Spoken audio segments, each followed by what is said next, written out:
Москва. Передаем важное правительственное сообщение.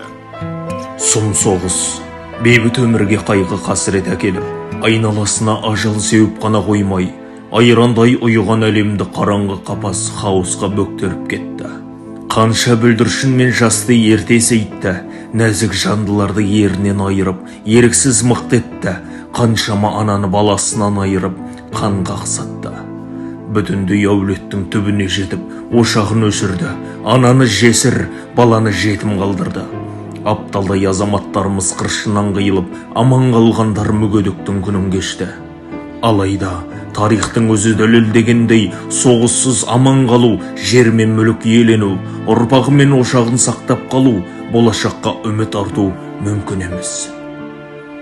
Өзіңнің ерлігің мен елдігіңді көрсету үшін соғысуға тура келеді.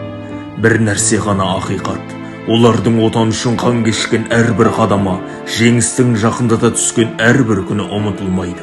Халықтың жауынгерлігі мен қаһармандығын, сабыры мен төзімін сынайтын ауыр қасірет қайтып қайталанбаса екен дейміз. Ал біздің міндетіміз осындай қиындықпен келген елдігіміздің еңсесін түсірмеу, теңдігімізді теңселтпеу, мұның барлығы бекер болмағанын дәлелдеу. Батырларымыздың жаны қиылатын біле тұра, ажалға аттанғандағы мақсатын орындау.